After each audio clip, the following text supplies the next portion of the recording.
Moines Area Policy Committee meeting to order and ask for a motion to approve the agenda.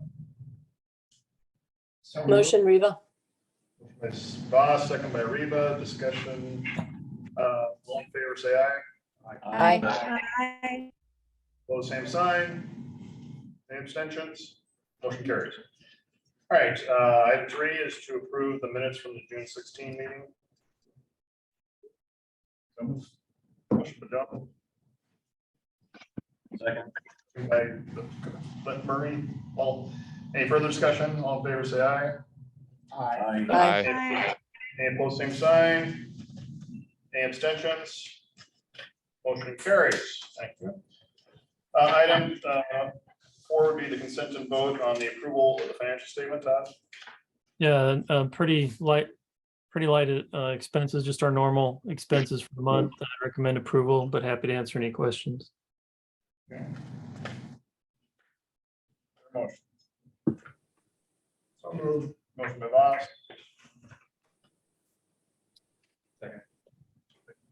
Second by Len. Any further discussion? All in favor, say aye. Aye. Aye. Any abstentions? Motion carries. All right, item 5 is consent vote on contracts and expenses. Todd? Yeah, back up a slide, please. Some of our normal expenses, legal services, some related to some patent with our container locator, and then also with MIPA. That should be kind of the final thing for MIPA for us. Our insurance policy that protects the MPO and the board, and then a contract for doing an update to our website. It's been quite a while since we've updated that, and the technology and such needs to kind of keep up with what's going on. Exec did approve this last week. We would recommend approval. Happy to answer any questions. Thanks, Todd. Any questions for Todd? Motion. Len will move. Motion by Murray. Second. Second by Voss. Discussion. All in favor, say aye. Aye. Opposed, same sign. Any abstentions? Motion carries. All right. Item 6 will be public comment on MPO actions. Todd, do we have anybody? I'm not aware of anyone. Item 7 then would be the presentation on the Iowa DOT regional projects update. Tony? Very good. Yes. The other screen up. You guys hear? Can you guys hear me? Very well, thank you. All right. Do you see our screen? Yes. All right. Well, thanks for inviting us today. My name is Tony Gustus, and I'm the District 1 engineer. Andy Lunan is with me in our conference room up here in Ames this afternoon. So, just a brief presentation here on our projects that are either ongoing or planned in the next 5 years to share with you folks this year. So let's get it rolling here. This is just a brief summary of District 1, 12 counties in central Iowa. We're based out of Ames. We've got 16 maintenance garages, 3 construction offices where we administer our construction projects, and a district operations manager office in Grimes in Polk County. Some of our staff: Allison Smythe is my assistant district engineer. Scott Nixon is the construction engineer. Both were relatively new into the positions in the last few years. Ben Hucker's been a great addition. He's our transportation systems management and operations engineer. So he's been a great addition to the district to help us with traffic issues and operation issues and looking for solutions in that realm. And then we have some area engineers. John Narragon, some of you may know him. He's our south area engineer. So he's responsible for Polk and Polk, Jasper, and Poweshiek counties, and then Ben Addy has the other, what we call the north area counties, the other 9 counties. Andy Lunan, of course, our District 1 planner and our MPO rep. And then Gary Corello is our traffic technician. He also does a lot of work with signage and helping us solve safety and operational issues similar to Ben. All right, some of our goals in District 1, of course, are safety is number 1, just like it is with you folks. For our employees, we're doing things to make our employees more visible out there, or You guys probably remember the one night we had the sirens going in the Southwest Mixmaster. Some folks thought it was a tornado warning, but that's just some of our safety features for our employees to have drivers who maybe are distracted a little bit, pay attention to what they're doing and not run into our operations. Traveling public, of course, doing projects out there to improve operations again and make everything more visible out there. And then, like I said earlier, distracted drivers that's been a challenge for all of us to help get those folks back focused on the road. So stewardship again we did see increased funding, but we all know that we've seen inflation increase prices around 40% in the construction industry in the last few lettings. So that's kind of taken a little dent into that new funding, but we're doing a lot of stewardship right now in our interstate system and our NHS system, as well as the rest of the primary highways. And then operations is another key feature. We can't rebuild everything and add capacity. So we're looking at smaller efforts at our intersections and interchanges and bottlenecks. We had some bottleneck projects just west of the Southwest Mixmaster to help us with some of the merge and diverge locations between the Mixmaster and Jordan Creek Parkway. That's just one example. I'm sure we have some other ones out there that we're looking at. Relatively low cost alternatives, and anything is really low cost anymore. But and then resiliency projects, those are coming up. Just someone insulate our roadways from a major weather event or something that keeps them open. So maybe spend a little more in those areas where we know there's an issue with maybe flooding. I guess would be the biggest thing in Iowa. Try and prevent our major NHS routes and interstate routes from being impacted from a major winter weather event. Ongoing projects. This is just a shot of US Highway 69 from 3580 north up to the south city limits of Ankeny. Sometimes I refer to this project as a utility project with a little bit of paving. We've had real struggles with utilities on this corridor, even though we spent 5 years before the letting coordinating with utilities. That was one of our consultants' primary jobs, was to get utilities coordinated. So, but it's been a struggle. We've had some surprises out there, some issues with some of the utilities. So instead of it getting done this year, it'll be the end of 2023, I think, before we get the project wrapped up. The contractor's working where they can. They had to jump around a lot because of utilities still trying to move throughout the corridor. But I know that everyone's it's been a struggle. So I appreciate everybody's patience, and the goal now is to get it done sometime in 2023. This project is another project that we hope will get done this year. I-28 southbound bridge over the Raccoon River. Again, we did a lot of utility coordination, but we still had utility issues after the letting. But Kramer's working diligently on getting that project done, and they're getting close to, I think, starting forming for the new deck. So that goal is to get this project obviously done and open up the traffic before Christmas of this year. This is just an overall map of the projects in not only in the Des Moines metro area, but a little outside of it, up north to the Ames area and east and south.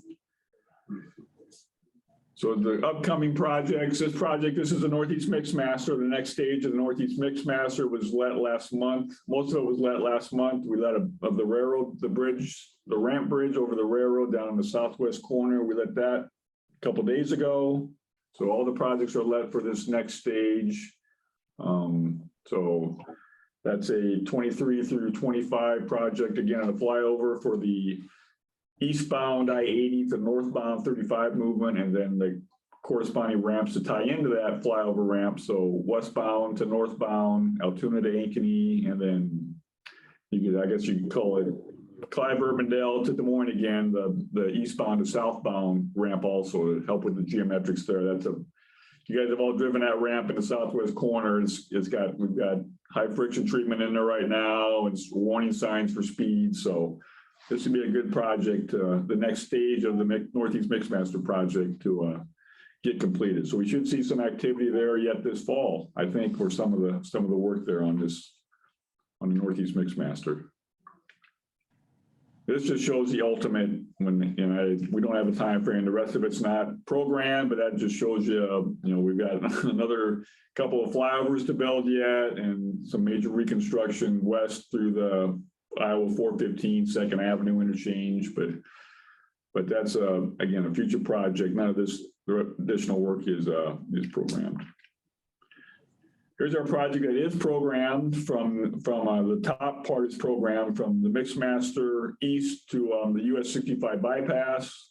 You guys all know that we have peak traffic issues in the morning eastbound and in the evening westbound. So we're adding a lane in both directions with this project, replacing the Northeast 38th Street Bridge, our bridge on County Road Northeast 38th Street over 80, as well as some other bridge replacements. So this project is being driven by bridge condition and also, and more so by capacity issues along this stretch. So the top project is a program project, and the project display on the bottom is the ultimate project where we add additional ramp capacity to and from the 65 bypass and another lane of capacity to make it a 10-lane section at some point in the future. But right now we're making an 8-lane section here in the near term with the project that is programmed.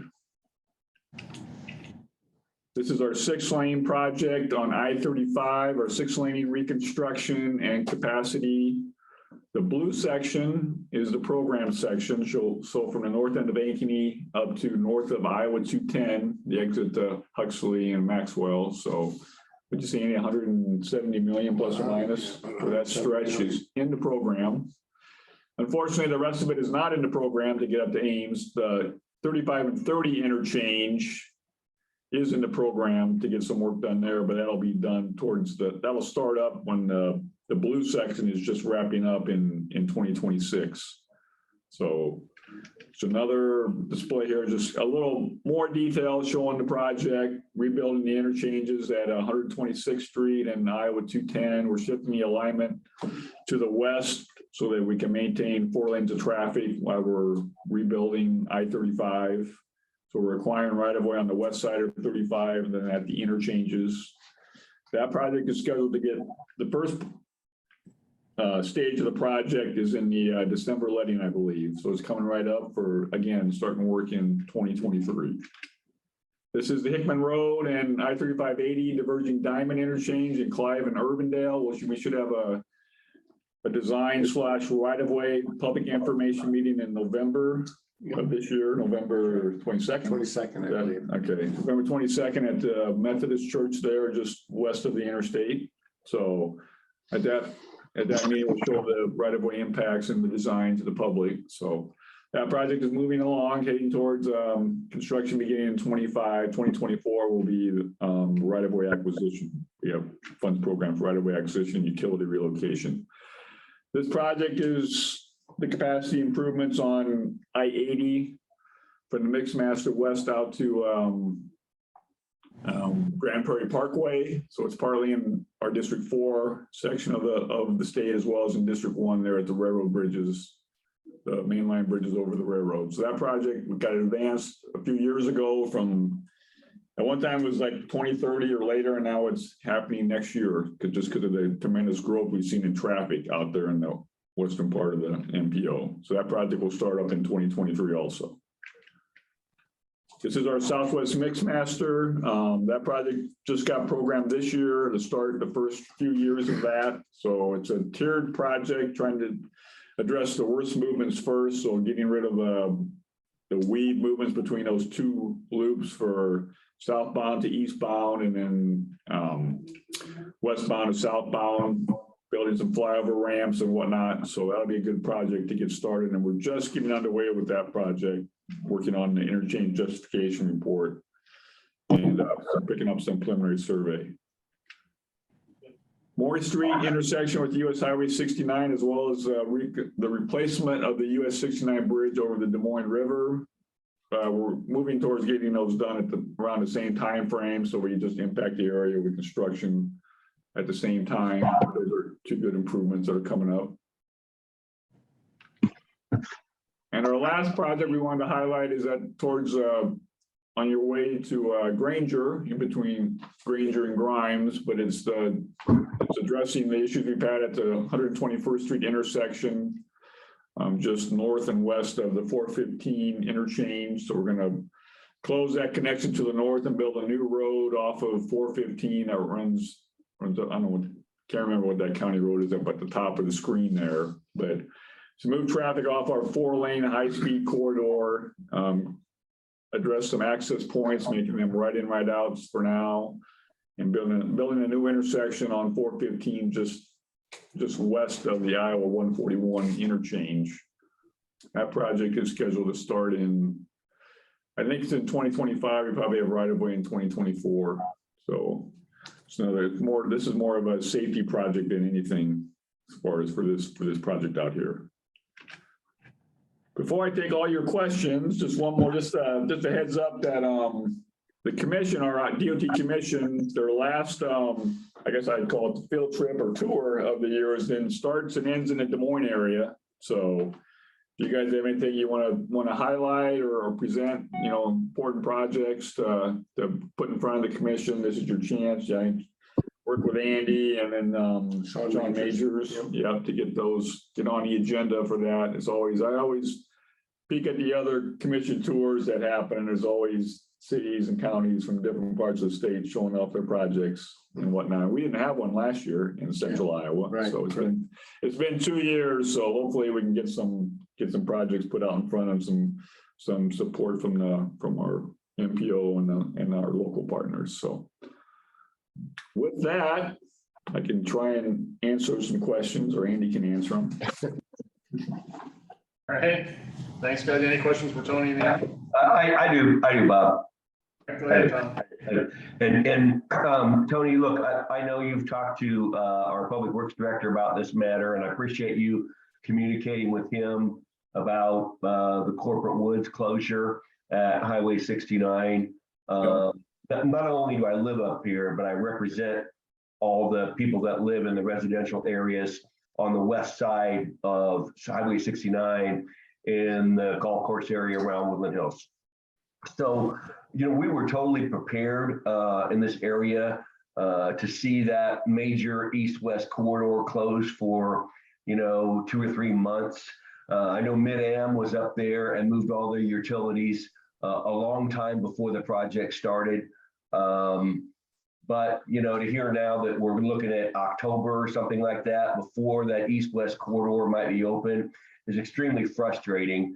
At one point going south from the Woodland Hills area, you would try to go down 2nd Avenue to go south toward downtown. The Des Moines River Bridge was closed. Penn Avenue was closed. Ankeny had Delaware closed south of Corporate Woods. You basically could not get downtown from unincorporated Polk County and Saylor Township for a while. It's a little bit easier now. Having said that, the most frustrating part for me, and this is a 2-part question, I'll drive up there just to look at the progress, pick a day, and there's never anyone there working. I can drive up there right now, and there's probably no one there working. It just looks, like there's no equipment moving, there's no one in holes working on anything.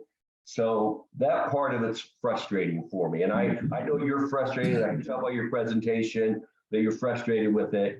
And I know that staffing for all these construction projects right now across the country is extremely difficult. And I acknowledge that. But that's the first part of my question. The second part is, I think it's related. A lot of the volume now moving on to 2nd Avenue to be able to get downtown. A lot of people use Corporate Woods for a lot of different reasons. And then, of course, you got the golf course up here. You got Hubble getting ready to do a big development. It's all the utilities and infrastructure's in. They can't start on it until that intersection's open. So people are going south on Highway 415 on 2nd Avenue from this area, and then trying to get on the interstate so they can get downtown. So they're jumping on that ramp just under the overpass at 3580 to go east. You with me? So they're going down 415, heading east, the eastbound entrance ramp. When you're going southbound on Second Yep. Avenue or 415, And they to want to get use on the, 3580 to go east. yeah, so they gotta take a left, they gotta take a left and go on the eastbound entrance ramp, yeah. Yes, okay. I've had to take that quite a bit just to try to maneuver my way through this closure. Twice now, over the past 2 or 3 weeks, there have been seriously, extremely bad accidents there. I don't know what the issue is, but they're all head on. All of them, all the airbags have gone off. There's fire ambulance equipment at that intersection. I don't know if it's based on the volume that's being created by that closure up there, or if you've had problems with that in the past. But if you check accident reports, it's extremely bad for people that are going southbound, trying to get on to go eastbound. The turn lane is extremely short. You can only get about 3 cars in the turn lane, 3 or 4 maybe, and there's probably sometimes 30 and 40 trying to get into that left-hand turn lane, just based on this change in volume. Right. So I Like just want you to said, mention those things. You said, Tom, that was a lot, some of that's related to the corporate wood being closed at 69, so they're taking a diversion route. So some of that traffic normally probably wouldn't be down there using that interchange. So, but yeah, we'll take a look at things. And as far as back to the 66 closure, I know they had a construction update meeting this morning, and the contractor said that they were going to hopefully start prepping the grade in a few weeks to start paving here in September. So in other words, evidently maybe the subcontractor putting in Des Moines Waterworks relocated water line is supposed to get started and be done in 2 weeks. Is there anything we can do to help Tony? I mean, I don't know how that works as far as I'm sure the Iowa Department of Transportation oversees the entire project, but I don't know how it's broken down. Des Moines Waterworks, then, are they responsible for the subcontractor that's doing the water utility stuff, or how's that work?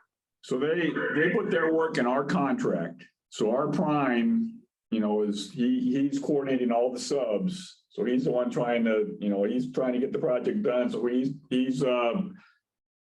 should be directing Hulbert Construction, who is the sub for the waterworks, to get going as soon as they can go. And so that's where it's at. I mean, Des Moines Waterworks will reimburse us for some of the work because it's in public right of way, but it is under. That's the way we do it with utility, public utility, to try and let it with our project so that our prime is in charge. And normally that helps move things along, except in a few rare cases. And unfortunately, this is one of those cases where it's, I don't know. Yeah, it's just Okay. Yeah, thank you for your work. I know you're frustrated by it, and I don't mean to sound critical. I hope that I'm not. I appreciate you coming. No, I appreciate you giving us this update, and it's extremely frustrating. But I know I can hear you. I hear you. So I'm supportive of what you're doing. They keep to what they said today and get going and get 66 open sometime in September. Okay. All right. Thanks, Tony. Thank you, sir. Yeah. Mr. Chair, I have a question for Tony. Go ahead, Joe. Tony, first off, I appreciate you and Andy and the work and what you're doing for our community. I do have one concern, and some of the University Avenue, the medians, you did a wonderful job fixing those. But we have deteriorating medians, and I've reported this multiple times on East 14th from Murray to Army Post Road. And I mean, they're falling apart, they're crumbling. There's a ton of traffic on that road. It just, not only it for safety reason, but also just appearance. I mean, I'd just like to know when we're going to get to those. I'm pretty sure when we're going to do just some basic general maintenance to it. Yeah, Joe, I'm pretty sure that we're letting a project for next year to do what we did on University / 163 on US 69 Southeast 14th Street. I know Allie's not here right now, but I'm pretty sure we're putting together a project to get those medians medians replaced, because yeah, I hear you. And again, we try and focus on the pavement, on the medians kind of suffer because of that, but eventually we need to address those too, because it's a traffic control device, the median, so we need to have those up and visible and safe, for we don't want crumbling concrete falling all over the place and getting into the travel way, so. But we'll get back to you on that, but I'm fairly certain, maybe it's even, well, it could be this year yet. I got to check, some of our smaller maintenance projects don't get started up till, the September, October timeframe. So it might even be this year, but it's either this year or next year. So, but we'll verify. Well, I hope it's this year. That with you. Yeah, that would be great. If you can send me an email, that would be fantastic, because it's, I've had this discussion, I believe, with Andy a couple times. So, but I appreciate the work you guys are doing. I know you've got big tasks and these are big projects, but just a little help with some of that basic maintenance would be helpful. Yep. You bet. Thank you. Joe and Andy, this Ruth, it looks like when I drive by those medians, they've already done some work. There's some cutouts and some yellow markers. So I think something's started, but I'm with Joe on this. There needs to be a lot of work done. Yeah. We'll verify it. And if we need to do more, we'll do more. So. Thank you. Quantities or something done. Any further comments or questions for Tony and Andy? Guys, thank you for the update, and we appreciate that. We appreciate our partnership with you. Yep. Thank you. Thank you. All right, moving on then is item 8, a report and vote on the executive director annual review. And I had asked Ted Weaver to chair this committee, as well as Jeff Walter from Polk City to be on the committee, and Ruth Randleman. I know Ted is not available today, so I know Ruth and Jeff are on. Ruth, are you going to take this, or Jeff? Who's going to step in and make the presentation? Jeff, do you want to go? I think we're going to hit it together here. Okay. Yeah, we met with everyone here a couple months ago, Todd, to discuss his review. The process that was put together here recently in years past really helped guide our decision-making process that ultimately led to a 5.5% raise in his salary. We talked to Todd about his goals from the past year, as well as his future goals. We asked him to add some additional personal and staffing goals for 2022, 2023, so that he can report back, some of his personal as well as staff growth. And then it helps future committees develop a salary matrix for him moving forward. So I enjoyed going through the process with everybody, and am happy to report to Todd that we want to keep him here and give him the salary that we think he deserves. Yeah, I would agree. We had some good components this year, which weren't there in the past. So yay, we had the matrix that the committee filled out itself. We had Todd do his goals. We had some good conversation with him on that. We already had the matrix regarding the salary and consumer price index. And the only thing I would add beyond those components, we did have some discussion that next year we may try to incorporate some staff input as well. We don't know what that looks like right now, but that might be a nice addition to the total evaluation moving forward. All right. Thank you, Ruth and Jeff. Any questions for Ruth and Jeff on this recommendation? Executive committee has reviewed this and approved this. Mr. Chair, just one thing real quick, and I apologize, I wasn't able to make the executive meeting, but I would like to see some input, and I'm glad Ruth said that, from staff, but also it would be helpful for all of us to know exactly staff duties, wages, salary, things like that, so it can be comparable to their leader. I think that's going to be important going forward. It's a relatively small office, but we should we should be able to look at some of those things and to see where Todd is and where Zach is and where others in the office that have been there a long time. I think that would be helpful going forward, and that should be part of the matrix table also. And then we also do need some staff input, you know, in Todd's situation. You know, he's got a unique situation to where unfortunately he's not able to be in the office. And so, you know, I know that's not his fault. I know he would probably choose to be there every day, but unfortunately right now, I don't think he's able to. And I'm not sure going forward how long that's going to be, but you know, I'd like to see that for next year as part of going through this process. Yeah, we can certainly bring that information to you, to the committee, Joe. That'd be great.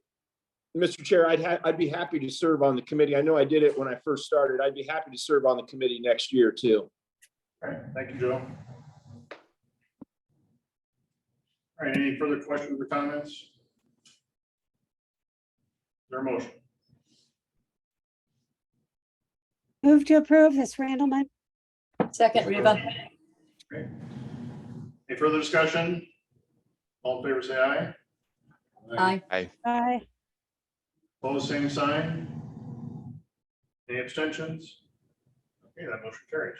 Thank you, and thanks to the committee for that, for the work on that, guys. Item 9 is a report and vote on the Safe Streets and Roads for All grant application. Zach? Yes, thank you. Thank you. This is something that we've discussed with you over the last few months. Last month, we kind of did an overview of this new grant program and provided a proposal to you that the MPO would go after this grant to help make sure that everybody in the metro area was eligible for the implementation funds. So just as a reminder, to be eligible for the implementation funds, you have to have a plan that has the appropriate elements in it according to the grant to be able to then apply for those implementation funds. So as a first step in allowing communities to apply for those implementation funds, we have to complete a plan. So our proposal is to do a $100 million or $1 million plan. 800,000 of that would be coming from the grant. So it would require that we collect $200,000 in local match funds. As you requested at the last meeting, we did some internal discussions on how we might collect that local match. There are 4 options there on the screen. One of them is that the MPO would recover this local match completely with reserve funds. Another option would be to do a special assessment of all the member governments. A third option would be to do some combination of those first two. So the MPO would cover half of the local match, for example, and then the other half would be covered through a local assessment. And then finally, we were informed last week that there is an option to reach out to the DOT and get assistance with meeting that local match as well. So based on that new information we had from the DOT, we would recommend that we go with option 4 and that we request that the DOT provide the local match for this grant. If the DOT is not able to provide that for some reason, or they can't provide the full match, then the remainder would be provided through the MPO reserve funds. So this application is due by September 15th. Again, we had discussed this last month, but you had requested that we come back to you with a plan on how much it would cost, what area we would cover, and how we would cover that local match. So that's staff's proposal to go with option 4. I'd be happy to take any questions that you have regarding this grant opportunity. All right, thank you, Zach. Any questions for Zach? And again, Zach, I think we've talked about this, but just to make clear, to make sure everybody's, because it's a little bit of a complicated thing, and I've had trouble getting my head around it. But this first step would be come up with a regional safety action plan. Right. And then this would allow, if we get this regional action plan in place, this would allow member governments to use that and apply for implementation funds in the future for Safe Streets for All, right? That's correct. Yes. Yeah. And without the plan, we can't apply for those implementation dollars. And what we're planning on doing is if we do receive this grant, we would go out and hire a consultant to complete the plan. this really benefits all our member governments to get this in at the MPO level, then to take this and apply that for implementation funds in the future. Correct. Yeah. And as long as we have the plan, individual communities can apply for the implementation funds. It wouldn't have to be the MPO applying for those funds, although the MPO could apply for implementation funds if we wanted to. All right, any other questions or comments on this item? Just to add, that Zach mentioned the DOT funds, the DOT Safety and Traffic Bureau is providing the local match for the County Engineers Association application. That's a statewide application. And they gave an indication that they would be willing to discuss providing some match for MPOs, RPAs. So we're kind of waiting for that discussion to finish, but that's where that money is coming from, the traffic and safety section of the DOT. All right, any other comments or questions? This is an action item, so I ask for a motion. So moved. Motion by Boss, Second, second by Jones. All in favor, any further discussion? All in favor, say aye. Aye. Aye. Any opposed, same sign. Any abstentions? Okay, that motion carries. Then item 10 will be a report on the 2024 Clean Air Attainment Program pre-application. Zach? Just want to give you a quick update on the applications that were submitted for Iowa Clean Air Attainment Program funds. We had a total of 5 applications that were submitted that are on your screen there. We got one from Altoona for their ITS master plan. We got a couple from DART. The first one is for their Route 17 extension into Bondurant. And they also have one for an outreach and education campaign. Essentially, that is to help try to boost ridership back to pre-pandemic levels. Urbandale submitted for their 100th Street signal coordination, and then finally West Des Moines for their traffic system vehicle detection improvement project. So those are the 5 applications that we received. The schedule moving forward is that we'll bring these back to you next month for approval. Following the approval, we will forward on the resolutions to the project sponsors so they can include those in their application prior to submitting those before the October 1st deadline to the DOT. So again, just wanted to give you an update on the applications that were submitted. I'd be happy to take any questions. Thanks, Zach. Any questions for Zach on that item? Item 11 is a report on the EV workshop series development and survey. Allison? That's me. Awesome. So just want to let you know, earlier this month, we asked at the technical committee meeting, staff from each of the communities to fill out a survey regarding EV workshop series development. We've been in contact with a number of different national and regional organizations to kind of help walk the Metro through this. And so this survey will help us identify some of the priorities when putting this agenda together, identify additional partners that need to come to the table, and then also narrow a list of final products. And so we are asking your staff to have this back to us by the end of the month, but we just want to make you all aware that we are asking them. If you have any questions, I'd be happy to take that. Thank you, Allison. Any questions for Allison on this side? Oh, I'm sorry, I forgot we added a small little thing. So because there are so many electric vehicle documents coming out, whether it's best practices, funding, and things like that, we have created a EV webpage on our website that's starting to catalog some of those things, so you don't have to keep searching. And we'll continue to keep putting things there. Sorry, to make that addition. All right. All right, thanks, Allison. Item 12 is a report on the Purple Heart Highway. Governor? Good afternoon, everyone. As you're aware, the Iowa DOT, I'm getting some really bad feedback. Hope it's not too bad in the room there. As everyone is aware, there's been an effort for the last decade or so to have the 565 bypass designated as an interstate. And the latest phase that we've gone through is Iowa DOT's been doing a stakeholder listening sessions, and they've put together a report.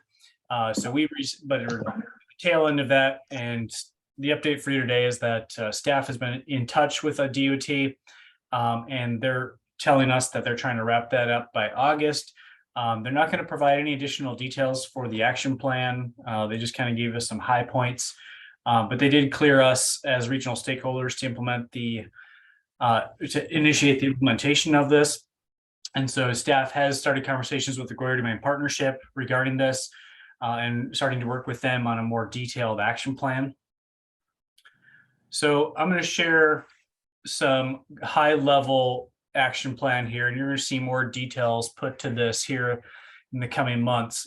But as noted, the Iowa DOT is wrapping up what we'll call phase one, the stakeholder study and action plan. Next steps, we're waiting on them to finalize the report and share out those meeting notes so local stakeholders are clear on who gave what feedback to the DOT. And then we're going to move into phases 2 and 3. And I know they're labeled 2 and 3, but we can take these on sequentially. But phase 2 is the pursuit of state and federal exemptions. As everyone I believe is aware, the issue with having that designated as interstate are legislative ones, one with regards at the state level to weight limits, to speed limits, and the other at the federal level to weight limits. So as we start to go toward getting these exemptions, we'll have the MPO will staff it, but we'll have a steering committee to make sure that everyone is being brought along. Make sure that we have representatives from the appropriate parties, the Iowa DOT included. So we're going to get that formed. We're going to flesh out an action plan. And some of the early work will be to identify the legislative champions as well as to continue stakeholder outreach. So there's no surprises. As far as phase 3 goes, we need to complete the analysis required by FHWA. This again will be overseen by the MPO, will be conducted by consultants. We have requested an updated scope of work from HNTB, and we have received that, and staff will be reviewing that and coming back to the committees next month with recommendations for moving forward on that. And then finally, phase 4 is the formal request for designation. There's no steps. There's no next steps on this one at this time. We need to get further along in the exemptions. So that's it for me on this item, unless I can answer any questions. I got a quick question. It's probably more for Todd Gunner, but so I think Gunner mentioned this was a decade. I think it's probably even longer than that this discussion has been going on about this redesignation. I stepped away from this organization for quite some time. It was going on long before I did that. I know the arguments on both sides of it. I know where the arguments are coming for it. I know where the arguments are coming against it. I know some of the cost issues with signage and some of the grade issues that came up and what have you over the years. My question is this: it's been a ton of staff time, The Department of Transportation has spent a ton of staff time. And we continue to see things like this that's been presented today. When do we call it good and say, you know what, this fight is, I'll give you an example. We worked on the interchange that we were going to try to do at between 2nd Avenue and Mohay Road for like 10 years. And it finally became evident that there was never going to be enough support for that interchange. And we walked away from it because we were spending too much time. Are we there yet, or do you feel like this is going to happen? Or are we just going to continue to do this? Well, it's a good question, Tom, and I think it's worth discussing. But the board has asked us to pursue this. We've had indications from our congressional delegation that they see at the federal level a way to get this done. And the discussions we've had with the state reps, there's a way to get this done, bringing along the agricultural community and making sure their concerns are addressed and don't get crosswise there. So, and the DOT has been supportive of this effort going forward. So I think the momentum has shifted on this quite a bit in the last couple of years. It has taken quite a while, I agree. But it has seen a shift, I think, from where we were at even 3 years ago to where we're at now. Well, I appreciate that, Todd, and I'm glad to hear that. I'm not arguing for it or against it. Sure. I'm just saying, hey, what the hell, when's this gonna be, you know, Yeah, I completed? mean, I think what realistically, we're still probably, a couple, 3 years away Okay. from getting there, At least getting we the see light studies at the end of the done. tunnel, you know? Yeah, yeah. Okay, thanks. So Todd, just a follow-up question to that. I see in the summer of 2023 that the Iowa DOT is going to lead us. Are they comfortable? Have they had enough correspondence with the ag community to actually, I mean, without their lead on this? Well, I guess that requires a little more explanation. The DOT has to make the formal designation request. The MPO can't do that. Yeah, I know that. So that's why I'm what that's asking you. meaning. That Okay. is what that's meaning. It's just that they're submitting the designation request. We can reword that a little bit. Right, okay. So I guess, where are they at right now as a follow-up to Tom's question? Because I know that we've had multiple conversations with them. They've turned around and have lots of stakeholder meetings. They've listened to the ag community. I've listened to the ag community multiple times. Yeah. I've went to DC. I've talked to the congressional leadership. Where is the DOT with this right now? The DOT, from the last discussions we had, which was a couple weeks ago, was we're turning this over to the MPO to move it forward. Joe, But as you see, and you've put it in your slides, they have to lead this through the state level and through the federal level. They have to recommend it. They've got to lead it. You know, we can be there for it, but this has to come from them or it'll never work. They have to submit the application to Federal Highway for the redesignation, yes, but the MPO is going to be doing the bulk of the lifting on, getting the consultant reports finished, doing all the paperwork part of it, helping I the get that. legislative leadership. I understand that, but as we go forward, where are they at after meeting with the ag community and the stakeholders? Because I haven't heard that yet, and they were the ones that, obviously they were the ones that are against this. And, part of the reason is they don't trust the federal government. They think that they'll take their weight restriction away. That's the biggest hurdle we got. The rest of the stuff we can get through, but it's that weight restriction. I can speak to this a little bit, Joe, if that's okay, Todd. Sure. You'll recall that this was going on before the partnership trip to DC this spring, and the MPO nudged to try to get the report done prior to our trip out there. And leading up to that, they did put together, it was just a one-pager front and back, and I believe you saw copies of that when we were out there.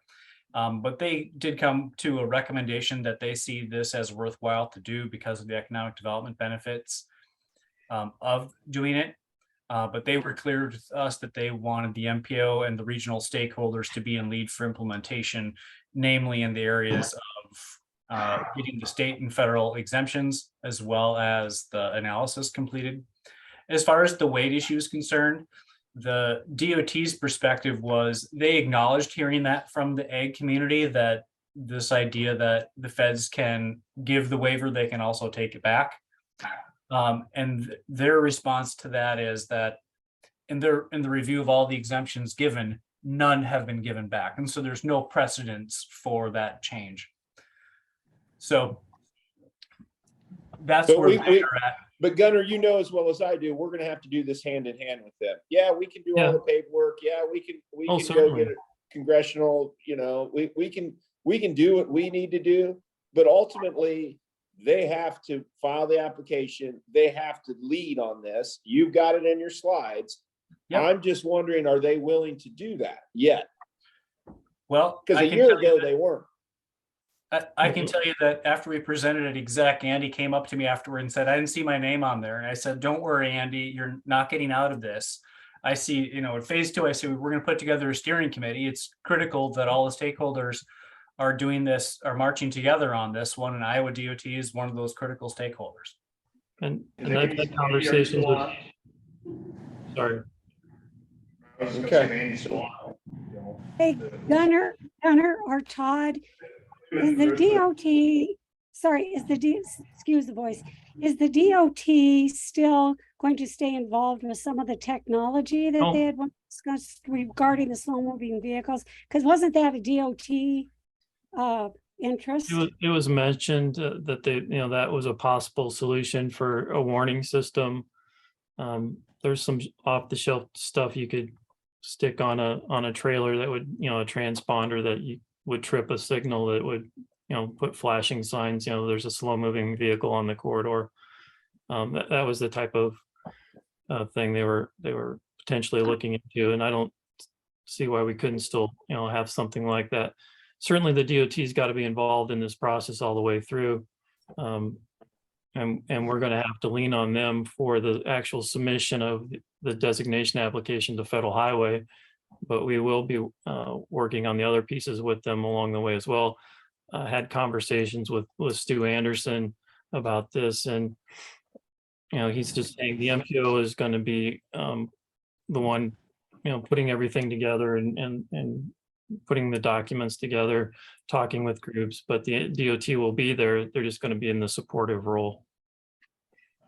I believe Andy's still on here too. Andy, I don't want to put you on the spot necessarily, but I mean, let's, you've heard the comments. Do you want to reply back on any of that? Yeah, thanks for the opportunity. I just ditto what Todd and Gunnar have just said. It seems the tide has changed a little bit. And, it wasn't so much in the past that we weren't supportive. I don't think. It just seemed, pretty substantial monetarily, and, some of those other things, the regulation changes and things seemed, pretty far, beyond what the DOT was going to be doing. And that's, those couple of letters that we sent out, the 10 years or so ago, and, just kind of saying that those things we think the locals should push on. I think we're to that point now where we think it's valuable. You guys are really thinking it's valuable and want to continue with it. So I think we're on board. So, other than the speed issue, and, we can get around that.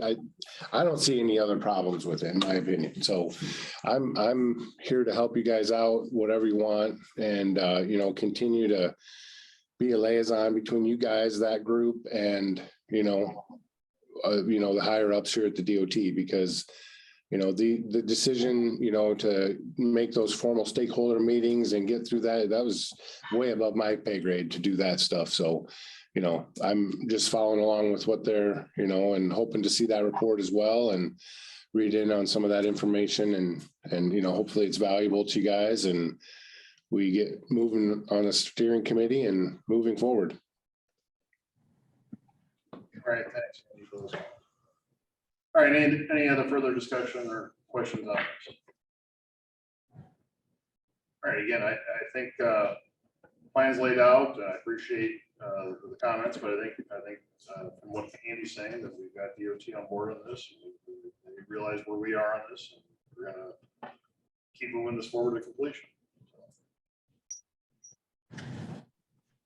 All right, moving on then, would be item 13 is a report on the water trails. Todd? Thank you. We amended the overarching agreement with the DOT and Federal Highway a while ago on the build grant. That was approved, that amendment that changed the scope a little bit on the project to focus the first phase on Scott and Harriet, and then doing Birdland and Prospect starting in 2027. We've reduced the overall cost of the project with those scope changes in mind. We've worked with the city on the coordination with their levy project. We've also worked on permits, making sure we don't have any issue with the Corps and DNR on permits. Those were finished earlier, late last week, actually, and getting everybody to agree that everything's good on that side. We submitted the revised plans to the DOT to upload in their bidding system, going through that process. We'll post those probably next month, and the bid letting will be in November. We're finishing up the sub-agreements. We'll be bringing those to the board next month. Very minor changes, mainly related to dates and a little bit of the scope change, but nothing big in those sub-agreements. So that's kind of where we're at. Be happy to answer any questions. Any questions for Todd? Thanks for the update. Item 14, going to be a legislative update. I don't think, Dylan, are you on or is? No, he's not. Anything to update on legislative? Yeah, just to give you a real quick, the House passed their transportation and housing bill, 105 billion for transportation. Bit of an increase for fiscal 2022. The Tiger grant received some build grant received some additional funding, some money for the Des Moines International Airport for their terminal design and also for the Broadway project here locally. Senate pre-released their version in January at the end of month, in July, excuse me.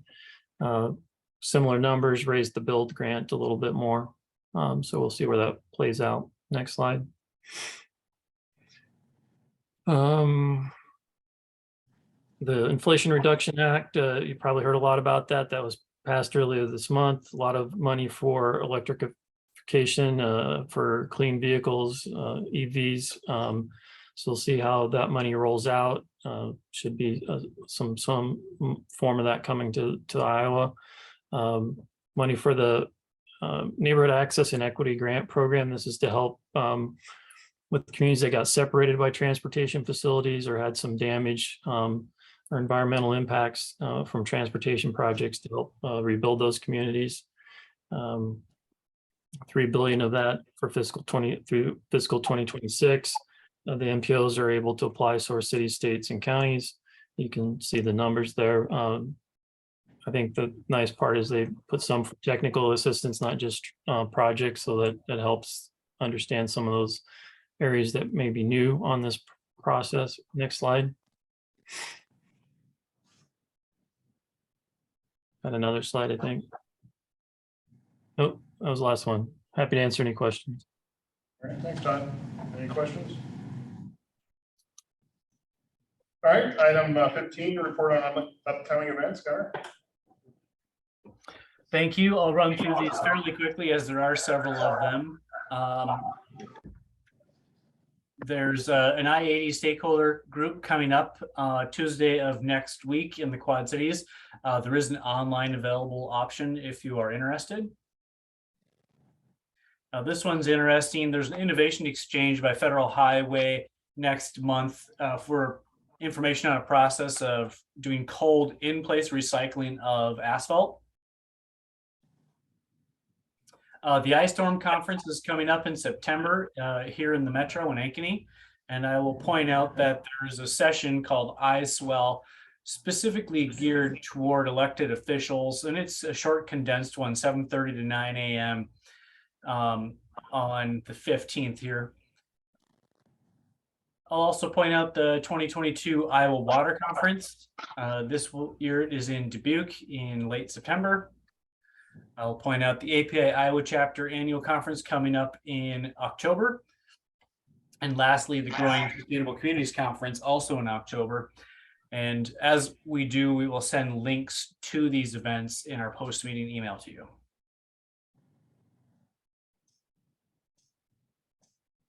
Aaron, what's the I-80 scope? I mean, what's the scope of that? That was this past Tuesday. Oh, And it was a coordination meeting between the Iowa Economic Development Authority, Illinois DOT, Iowa DOT, things like that. And it was talking about the 2 different EV plans that came out at the state level, what kind of funding, and I'll go over the EV plan here in a second. okay. Right. So you didn't miss, A lot, all right, thanks. unfortunately. All right, any things for Gunnar on those items? All right, if not, then any other items? Allison, you want to? Yep. So one of the things for the National Electric Vehicle Infrastructure Program is that each state has to create its own EV plan for the state. So all of them were original term in the feds on August 1st. So Iowa is now available online as well as all the other 50 states. In total, Iowa DOT is expected to receive about $51 million over the next 5 years for EV integration.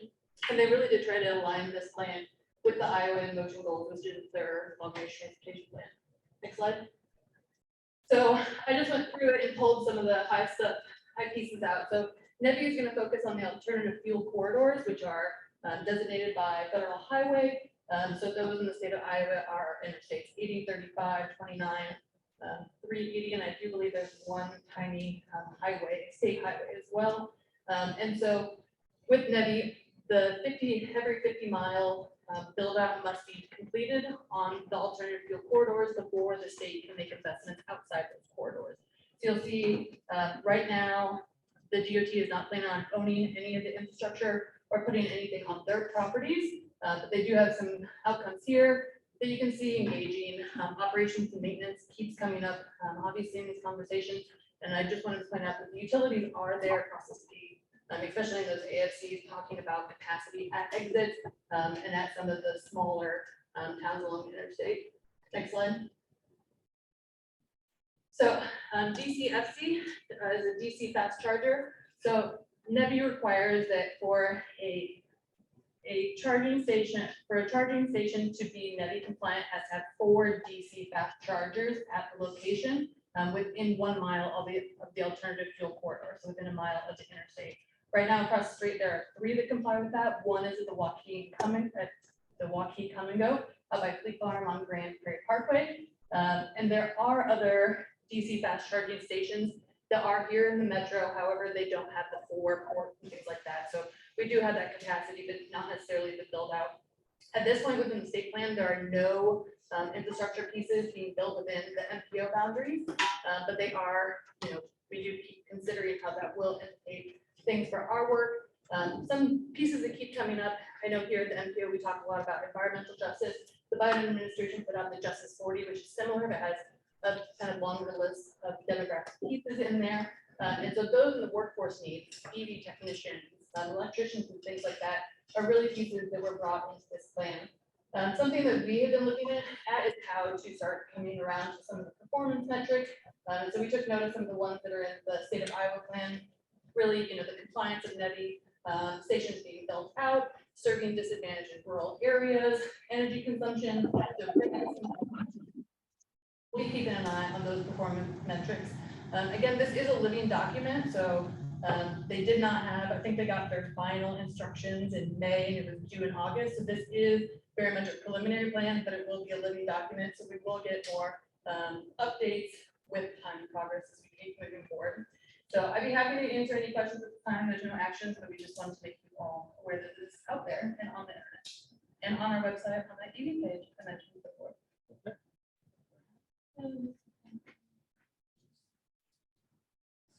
Read that, Nelson. Yeah, Mr. Chairman, I just got, there's a little bit of input.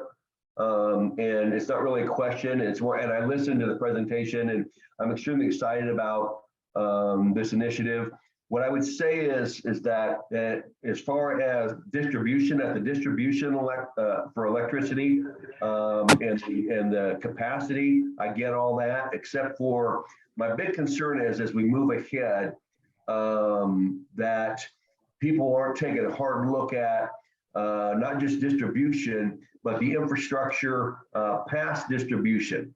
So Mid-American Energy or Alliant, whoever it is, has got capacity to the pole and to the transformer, but what's the capacity of the service going into a building and the service going into a rest area and the infrastructure there and what it takes to upgrade that infrastructure for additional amperage that they're going to need if they're going to have, like as an example, I'll use a county building, for example. Right now, if we try to plug in 24 cars at night, we don't have the amperage of service or infrastructure inside our buildings to cover it. So that can be done, that all can be done, but we got a huge labor shortage right now. I think that we need to include the IBEW and people that know that how many journeyman electricians are going to be available across the country to upgrade all this infrastructure from the pole to the building to the cars.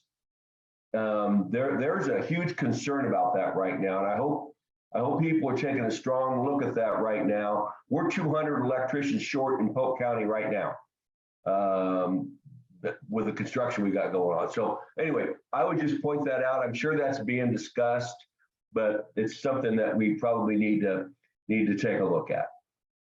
Yeah, definitely. That's on everybody's radar, and that's part of the survey that we even sent to, the MPO technical committee members is, is staffing capacity within the city or within the industry as a whole an issue? That might be something that we can take up with another organization, maybe Capital Crossroads, but as a sibling of a journeyman, I appreciate you saying that honestly. So, and to the comment and question in the chat, so this is a nationwide program. So right now it's the nationwide standard is going to be EV4 DC DC fast charging chargers every 50 miles along the interstate highways, especially these alternative fuel corridors. And so I can't necessarily say if it's overkill or underkill because we don't know what the capacity needs are. I do know that in some of the conversations from this last week, that they were saying that some of the places that are thinking about adding these DC chargers are going to build more infrastructure in so they can continue to build that out. So if it is underkill, they can continue to bring these in. But yeah, there's going to be kind of a run on chargers, on staff and things like that. And so we'll continue to keep looking at that progress, especially since none of the state dollars for NEVI are going to be spent within the MTO area. We'll be able to kind of figure out how we all want to, as a region, kind of push and pull with, say, funding or capacity and things like that. So those are both great questions. And the answer is really to be determined, but we're going to definitely keep an eye on that. Perfect. Thank you. All right. Thanks, Tom. Thanks, Allison. Scott, you had a question? Did I hear you just say that their money will not be spent in Central Line? So the NEVI is specifically for alternative fuel corridors, which right now, and I have to look back at the map, but right now the alternative fuel corridor along 80 and 35, I believe it was west of Grinnell is where they want to put one, and then Houghton and Adair County, so they're pretty much skipping over us. And then on 35 the same way, it's going to be north and south of us. Yeah, that makes perfect sense. Yes, it does. That's why I went in person to the meeting. There weren't many answers, unfortunately, at that corridor planning meeting last week. But I did have a couple conversations with some DOT and the Clean Cities coordinator. They have a new coordinator in that position, and so we definitely are in conversations to see, how we fit in there. But yeah, and 235, because of the length of it, is not an alternative fuel corridor either. So we can't put that either. But yeah, that was one of my questions is being skipped over here. And the answer right now is at the statewide level, yes. Because he's making that recommendation. With two major interstates going through the state, they're going to avoid where the intersection is. I raised that same thing. I'm sure the DOT was not happy to see me. Well, actually, the White House warned us that was the answer they were afraid they might hear. Yeah. So yeah, there'll and be you'll more conversation. yeah, and you'll see that it's not just our metro, so corridor, MPO, and beyond. So it is definitely a red state blue city issue. So happy to take any questions now. Again, we're all kind of going through this process, so reach out to myself, Z or Dylan. We're all kind of sitting on this EV topic together. So if you have any questions or something comes up, do let us know. We just like to keep the loop and get ahead of things as much as we can. All right. Thanks for the update, Allison. All right. Any other items of interest? Yeah, I have one, Bob. Yep. Just wanted to let the board know, we talked about a few months ago hiring an accountant person. We did put out an application and excuse me, had 5 people that we talked with. We ended up hiring Rhonda Miller. You may have seen her email on some her name on some emails, and she joined us late last month. But you'll be seeing her around the office, and she's jumped right in there, and we really appreciate having her on board. Thanks, Todd. Rhonda's in the room with you. Rhonda, welcome aboard. So, Thank you. welcome. Good to have you here. And if you haven't been to the MPO offices lately, you should come. We're getting a spruce up here. We got a new floor in here. So what else is happening here, guys? I don't know. Don't use the water though. Don't try to get. Oh, no water. Okay. Update the kitchen. Okay. So So it's looking good here, though. We're getting some updates here, which is part of the, I think, the renewal of the lease, so it's good. All right, if there's nothing further, then the next meeting of the policy committee will be on September 15 at 4 p.m. and we stand adjourned. Thanks, everyone.